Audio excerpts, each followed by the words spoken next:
اللہ کا شکر ہے ڈی خان پہلے بھی جمعیت کا گڑھ تھا، اب بھی جمعیت کا گڑھ ہے، اور جو یہ موجودہ حکومت نے 8-9 سال کے اندر عوام کا حال کیا ہے، ڈی خان کا حال کیا ہے۔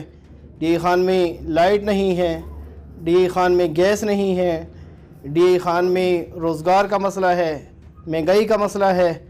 ہر لحاظ سے ڈی خان کے جتنے ڈی خان کے لوگ پریشان ہیں، شاید ملک میں کوئی اور لوگ پریشان۔ حوالے سے میں یہی پیغام دینا چاہتا ہوں اپنے ڈی خان کے بھائیوں کو، بہنوں کو، جوانوں کو، کہ جس حکومت نے ہمارے بچوں سے لقمے چھینے ہیں اور جو مہنگائی کی چکی کے اندر جس طریقے سے انہوں نے نعرے لگائے تھے ریاست مدینہ کے، اور ریاست مدینہ کی آڑ میں جو انہوں نے کام کیے ہیں، ڈی خان کے بھائیوں سے سب سے یہی گزارش ہے کہ یہ ٹائم یوم احتساب کا ٹائم ہے، ان لوگوں سے آپ بھرپور طریقے سے بدلہ لیں۔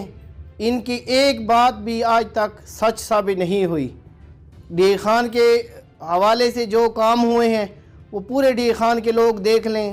دیہاتوں کے اندر جو پوزیشن ہے، اس سے پہلے بھی یہ تحصیل ناظم رہ چکے ہیں، اور جو اس نے اپنے اقتدار کے اندر لوگوں پہ ظلم ڈھائے ہیں وہ سب کے سامنے ہیں۔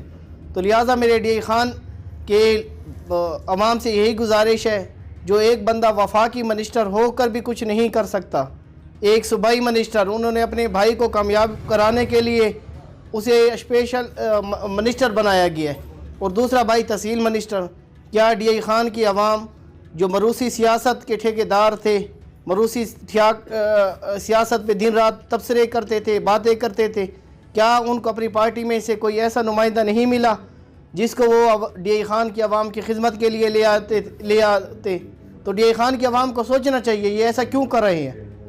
میرے حساب کے متعلق یہ ایسا اس لیے کر رہے ہیں تاکہ یہ اپنے کرپشن بچا سکیں، جو یہ کرپشن کر رہے ہیں اور کسی کو پتہ نہ چلے، تاکہ عام نمائندے جو آئیں گے وہ ان کی بات مانے نہ مانے، جو بھی بندہ ان کے ساتھ لگا ہے انہوں نے اس کی سیاست کا خاتمہ کیا ہے۔ قیوم حسام صاحب ہیں، پہلے انہوں نے کہا تھا ہم آپ کو تحصیل میئر بنا دیں گے۔ خالد امان صاحب ہیں، انہوں نے کہا تھا ہم تحصیل میئر بنا دیں گے۔ جو ان کے ساتھ لگے ہیں، یہ کوئی اس پارٹی کا نہ پہلے کوئی وجود تھا، یہ حادثاتی پارٹی ہے، نہ ان کے کوئی ورکر ہے۔ ڈی خان کی عوام کو اب سمجھ آ گئی ہے جو حقیقی پارٹی ہے وہ جمعیت علماء اسلام ہے۔ سال کے اندر ان کی متواتر حکومت رہنے کے باوجود ڈی خان میں نہ یہ کوئی ہاسپٹل بنا سکے ہیں، نہ ڈی خان کی جو ٹریفک کا مسئلہ ہے ابھی تک کوئی ٹریفک کے حوالے سے کام نہیں کر سکے۔ تو ڈی خان کے لوگوں کو سمجھنا چاہیے پہلے 2018 کے اندر کس طریقے سے ایک پاکستان اپنی بڑے زبردست طریقے سے پاکستان چل رہا تھا، پیٹرول کی قیمت بھی کنٹرول میں تھی، چینی کی بھی تھی، آٹے کی، گھی کی، ڈالر کی قیمت۔ اب صرف میری تمام بھائیوں سے، پورے ڈیرے والوں سے یہی گزارش ہے کہ یہ لوگ جس طریقے سے مہنگائی کو ہم پر حاوی کر رہے ہیں، اور ہر مہینے انہوں نے آئی ایم ایف سے معاہدہ کیا ہوا ہے کہ ہم 4 روپے لیٹر پیٹرول بڑھائیں گے۔ ابھی یہ 1 فروری آئے گی، پھر یہ دیکھ لیں گے کہ پورے پاکستان کو انہوں نے جس طرح پاکستان کا حال کیا ہے۔